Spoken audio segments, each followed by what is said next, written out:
Hello and welcome to F15, our new digital TV channel. My name is Sophie Spiegelberger, editorial team at Forbes DACH, the German edition of Forbes magazine. Today on Coffee and Politics, it is my pleasure to welcome candidate to Manhattan District Attorney Diana Florence. She is running to possibly become the first woman to hold that position ever, and together we will talk about her candidacy and the potential of indicting Trump once he is out of office. Welcome, Diana. Thank you so much for having me, Sophie. So you are running to become Manhattan DA, which stands for District Attorney. Could you maybe tell us a bit about what that position is, what power it holds, what jurisdiction it has, and so on? Yeah, so the Manhattan DA is literally the lawyer that holds the enforcement power in Manhattan, the island of Manhattan, to enforce the criminal law. So when we think about the criminal law, that's literally, if you think about the 10 commandments, thou shalt not kill, thou shalt not steal, those are the types of laws that the Manhattan DA enforces, again, on the island, just the island of Manhattan. New York City has 5 boroughs. Each borough is really a county, and each one has its own DA. So could you elaborate on that a little bit? Does that mean it's a federal or a state office? Right. So in the U.S., unlike I think most countries where they have one prosecutor, that's very federal, because we have states, we have 2 systems, and the Manhattan DA is part of the state system. So the federal prosecutors also have jurisdiction on that same island, but they do more, much narrower types of crimes. So for example, it would be very unlikely for a rape case to be handled by a federal prosecutor unless it's crossing state lines or there's trafficking involved, but what we think of as a rape would be handled by the district attorney. Okay, so that means that the district attorney office is, for the whole island of Manhattan, is the chief law enforcement officer, so to say, and this is an elected position, if I'm correct. It is. So, and you are running to become Manhattan DA. When is that election? So there's a primary, which is in June of 2021, and I am running for the office. If I win, I will be the first woman ever to hold that office, which is very exciting. It would be a history-making win. I'm hoping to embrace that history. But what's amazing about the Manhattan DA, which is different than many other district attorneys or even other elected offices, is effectively for the last 100 years or so, the office was held by 4 different men. So the man that hired me, Robert Morgenthau, was there for almost 35 years.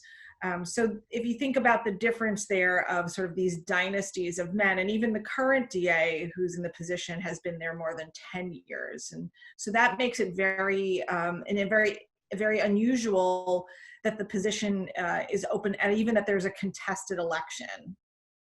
So when you say primary, is that analog to sort of how the presidential primaries happen for each party, and each party nominates a candidate? Exactly. And so I'm running as a Democrat. Of course, there are more than 2 parties in the US and in New York, but effectively the way it really is, just in practically speaking, there is a Democratic primary, and because there are very few Republicans in New York City, whoever wins the Democratic primary, generally speaking, is going to be the next district attorney. So that's why it all kind of comes down to June. And are you running against the incumbent? Do we know whether he's running again or not? We actually don't know if he's running again. He hasn't made up his mind, but there's plenty of people in the race, along with myself, and not including him, there's another 8 people. Oh, wow. Okay. So this is going to be an exciting race. Yes. So especially in this year, the election year 2020, we recently got the final results of the presidential election. Joe Biden is the president-elect, and which means that Donald Trump will be leaving office soon on January 20th. As a longtime New York City resident and someone involved in the construction business, how have you seen Donald Trump in New York from a prosecutorial perspective, having worked in the DA for over 2 decades? Well, I think what's amazing about Donald Trump is that he ascended to the highest office in our nation. And even before that, had tremendous success. And that was while basically doing whatever heck he wanted to do. And that meant, if it meant breaking the law, if it meant sexually assaulting scores of women, he did that. If that meant not paying his employees or his vendors, he did that. If that meant that he perhaps is cheating on his taxes, these are all things that have been reported that, you know, our current president has been alleged to have done. And for many reasons, I would say the systemic problems with our criminal justice system, he's gotten a pass, like so many powerful people. When Donald Trump leaves office on January 20th, he's going to return to the position of you and me, an ordinary citizen. And that's important because he will now face the ability to be prosecuted. He had a brief immunity while a sitting president. But as I just talked about, he had a de facto immunity because of his position of being a wealthy and powerful man for many, many years. And I believe that tide will be changing. So you are saying that due to his powerful status, he was in a different way sort of immune to prosecution just because of the power he held in Manhattan. Is that, would you call it corruption? Or well, what I would say is that for too long, that the district attorney's power, as I mentioned, right, they have the power of the criminal law. And so that means it doesn't matter, it shouldn't matter who you are, what you look like, how much money you have, whether you live on Park Avenue or you live in public housing, you need to be equally susceptible and subject to all the laws, the criminal laws, the civil laws, whatever laws they are. But the reality is in our city, and for too long, you know, the current Manhattan DA has given a pass to people who are rich and powerful. So the reality is that he's leaving office to return to be an ordinary citizen subject to our laws. But he was always supposed to be subject. He just was given this sort of unofficial protection because of his class and his status. And that's just wrong. And as I said, I believe that we need to be using the criminal law to hold people like Donald Trump accountable. And that seems to be something that might happen.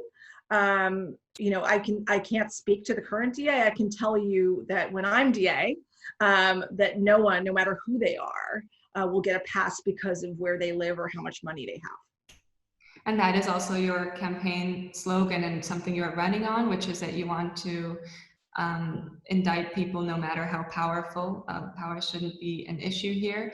And exactly that, is that what you're talking about, giving people a pass? No one should have a pass just because of their position. That is something you're campaigning on. Yeah, I mean, that was my entire career. I've fought for the voiceless, and I've championed their, you know, their interests. Not because I'm anti-powerful. I think people that are powerful and obey the law are great people. That's what we're all supposed to be doing. My problem is that we have not enforced the law without fear or favor for far too long. My expertise, my career, the bulk of my career was prosecuting powerful construction companies and their executives, as well as others, right, who domestic violence, sexual assault, things like that, where they abused their power to advantage themselves. I call that crimes of power. And that's different than a crime of poverty. Crime of poverty is someone who steals a bar of soap because they can't afford it. That's not to say that we condone that theft, but we need to view it differently and treat it differently than an executive who bribes a public official in order to get more money and more contracts and more influence. So maybe we could elaborate a bit more on that. How can people be given a pass? Is that because the DA is selective in who they choose to prosecute, because it takes up a lot of resources and they have to be selective about how they apportion those resources? Maybe you could tell us a bit about the behind the scenes there. Yeah, no, thank you for asking that question. I think what I would call in every hotel that's a 3-star or above, they have something called a concierge, right? You go to the concierge to get your restaurant reservations or your theater tickets. Unfortunately, that same system has existed in the Manhattan District Attorney's Office. If you have that ability, so in the hotel, it's any guest. In the Manhattan DA's office, it's if you're connected somehow, if you have a lawyer that has either given to the campaign or is someone that is a close friend or longtime relationship with the current DA or some of his inner circle, they get a direct door and direct access to different results. They get different access to information along the way. They get all sorts of perks, if you will, ultimately culminating in much less restrictive and much less fair dispositions. They get slaps on the wrist. I know that because I fought against it while I was there. I maneuvered around it, but it was incredibly entrenched, and I was one person. So that's something, unfortunately, that skewed results. And what was really remarkable to me when I was fighting against it is that it wasn't necessarily that the lawyers that didn't get those results were not good lawyers, or even were not high powered and credentialed and good, excellent at what they did. It's that they weren't in the inner circle. And that is wrong. And even, in that sense, it's wrong in the broader sense because it promotes this idea that if you have certain access, you don't have to follow the law. You can cheat and get ahead. And it not only trickles down to people within your own industry, in the construction industry, like all the honest companies that were trying to compete, but it trickles down even to people that live in public housing who are making minimum wage, because they see that they're never going to be able to get a break. They're never going to get ahead, because for them, when they violate the law, the full weight of it is thrust upon them. And we have to change that. Again, that's why I'm running people before power. And it's not to say that I want to hold one group more accountable than the other. I just want to balance things the way it should be. Everyone is subject to law. No one is above it. And so that speaks of a systemic problem. It's system-wide, yes. Right? And how do we begin to even deal with such a large systemic problem, especially in such a entrenched system as New York City and the historic Manhattan DA? Well, the first thing you do is you change the DA, right? So that's where we start. And it starts with that vision, right? If you start with the idea that no one is above the law, then you restructure the place. The office itself has not changed since 1975. That's 45 years ago. I was 4 years old when the office was last changed, and now I have, grown children. So that gives you some perspective on how backward the place is and how not reflective of our times. But even with that in mind, we have to not only restructure and have, in terms of physically, we have to restructure what we think our values are. And our values, which shouldn't have been different, frankly, 45 years ago, but I think more starkly than ever, we need to be championing all people. We have seen people in the DA's office for far too long, not as people, but almost as a factory where we're processing people, processing cases, not seeing... Not even people? Yes, and not really seeing their humanity. When you think about, for example, someone who has an addiction to drugs and is arrested for possession of narcotics, that is a person who is in a very difficult position in their life. No one aspires to be addicted to drugs. And for far too long, what we've been doing is just saying, well, we're going to give you a few days or a few years, depending on the severity of what they've done related to narcotics. We're going to send you to prison. And if their real underlying problem is that they have an addiction, prison isn't going to change that. If anything, it's just going to kind of press a pause button on where they're addicted to drugs. It just change its geography. But ultimately, if we need to think about how we want to solve problems, we can use the DA's office as a place of opportunity and not obstacle. So that when that same person is using, drugs, so that's a low-level crime, instead of sending him, to city prison for 5 days or 10 days, we can offer him treatment. And we can invest, and we can even understand that treatment doesn't always work immediately, but we invest in this person. We say, hey, we want him to find a way out of it, back to it. When we start to see people and as our family and as our friends, and not these others, not these numbers, as you say, that's when I think we can really rebuild the system. So going back to Trump, who's someone who has allegedly committed much more opaque crimes that are harder to prosecute because they're on maybe a larger scale, he has more lawyers, he has more connections and so on. But returning back to the status of a normal citizen, as he will come January 20th, hopefully he might be brought to reckon with some of these alleged crimes. Are they alleged, or is there any proof we have of them? Is there any ongoing investigations? Well, I mean, I only know what I've read in the newspapers, that there is an ongoing investigation. What I can specifically talk about, though, is that 8 years ago, the Manhattan DA had an opportunity to investigate and indict the Trump organization and Trump's children. And instead of pursuing that case, they basically decided not to, and they dismissed it, or they never even started it. Frankly, there were meetings, and this has been widely reported upon.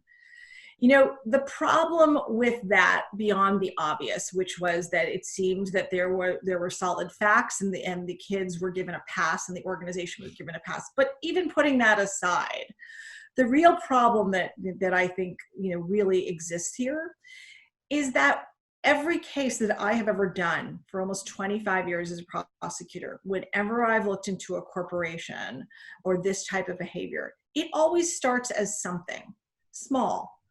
It always, when you keep looking at the evidence and you do a full-on investigation, it becomes way bigger.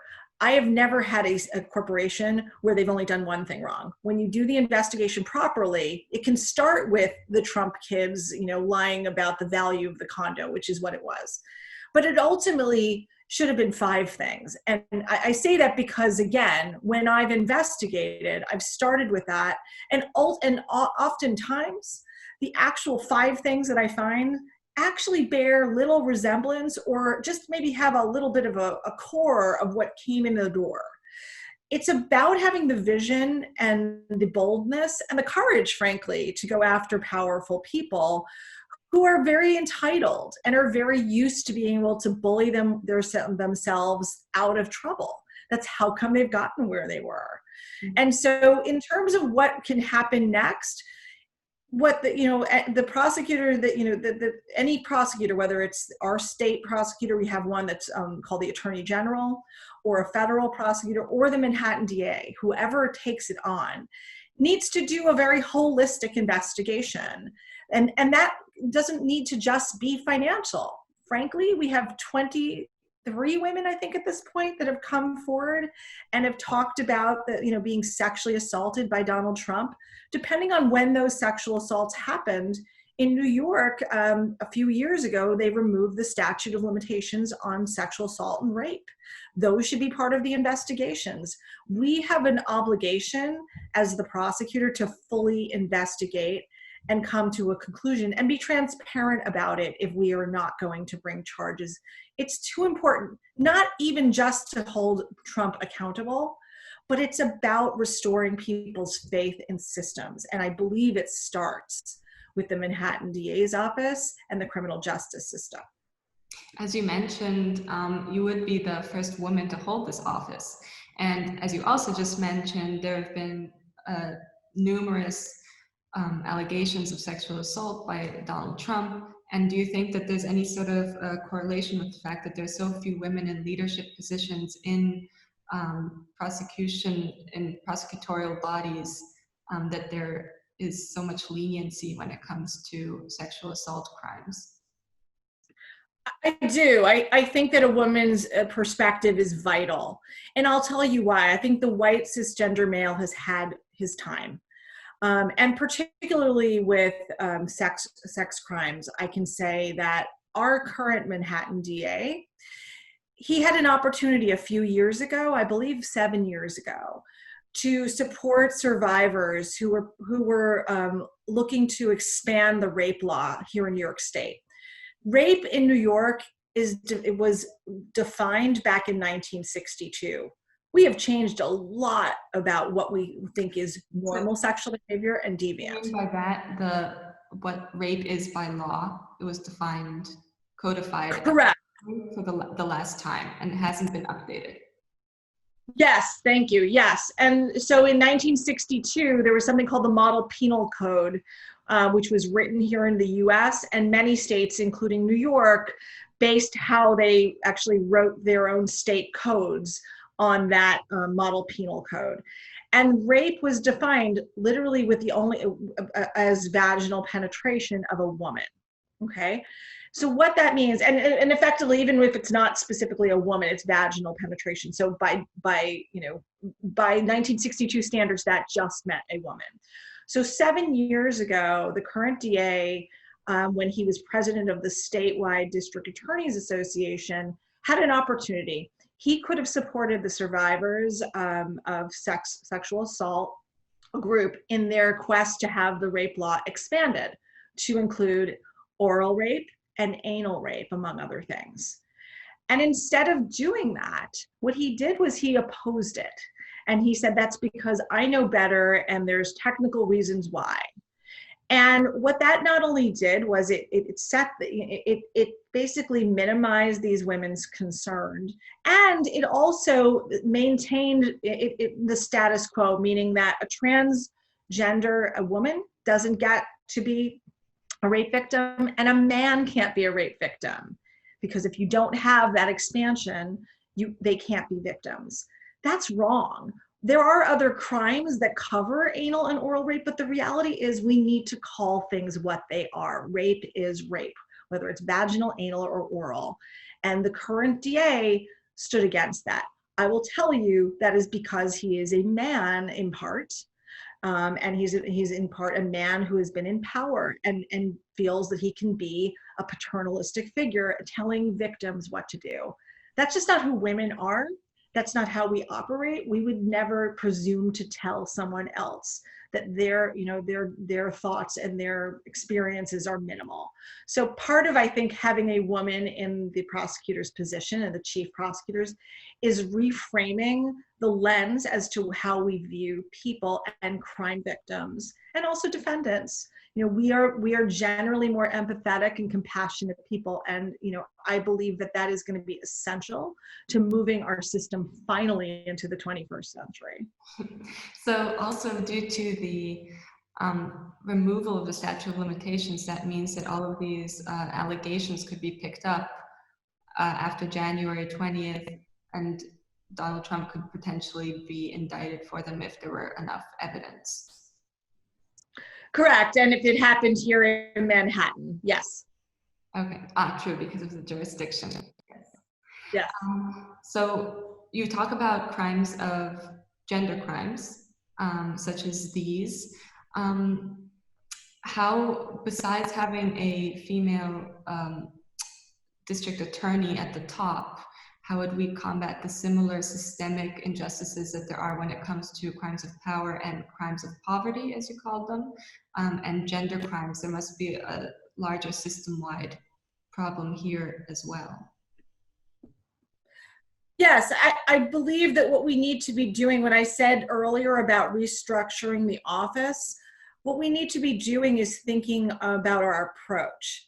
And what that means is if it's a crime of poverty, as a drug addiction, a trespass, even a low-level theft, it's about figuring out who the person is and coming up with a holistic solution for that person. So it might be, depending on what the level of crime is and what they've done, there may be jail, but it may not be jail. There may not be imprisonment at all.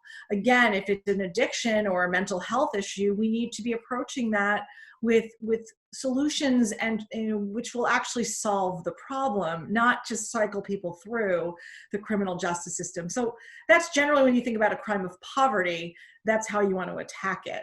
In terms of a crime of power, what I can tell you, having spent much of my career, prosecuting those types of cases, it's about really targeting the behavior. You go with the most flagrant violators.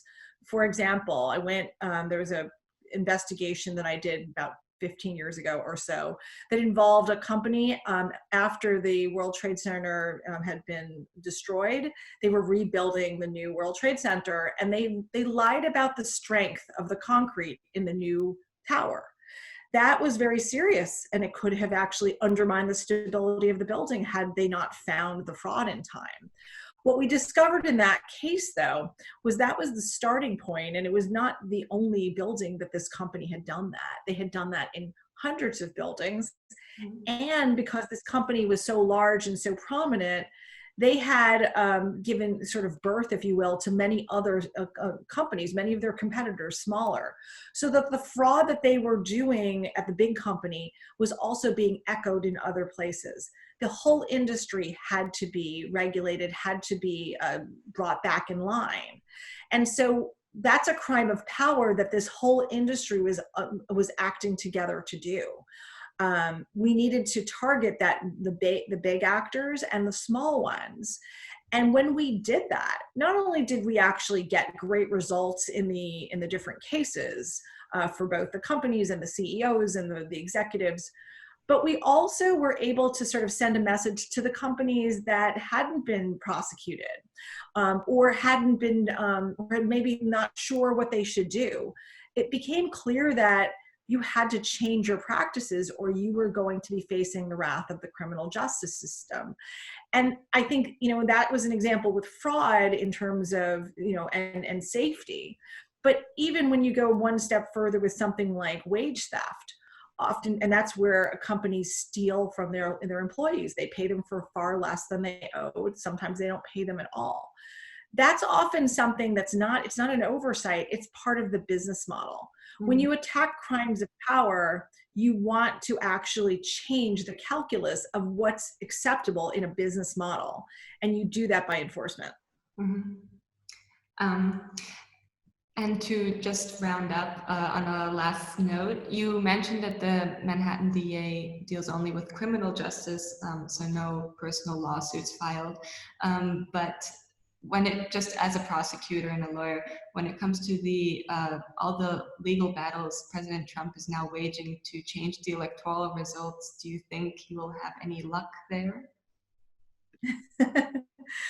Well, again, this is not my expertise, but I can tell you that because of the way the American electoral system works, where every state certifies its own election results, he would first of all have to be able to prevail in a number of states that would now change the calculus of of 270.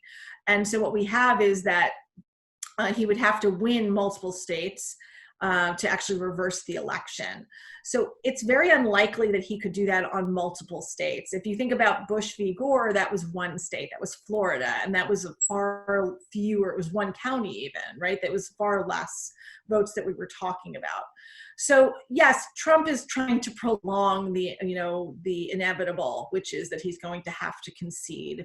And he's using the court system, but I think that it's very unlikely that it could actually survive any, there's no way, I don't believe he can prevail. Okay, well, thank you so much for your time. It was a pleasure talking. Thank you. I really enjoyed it.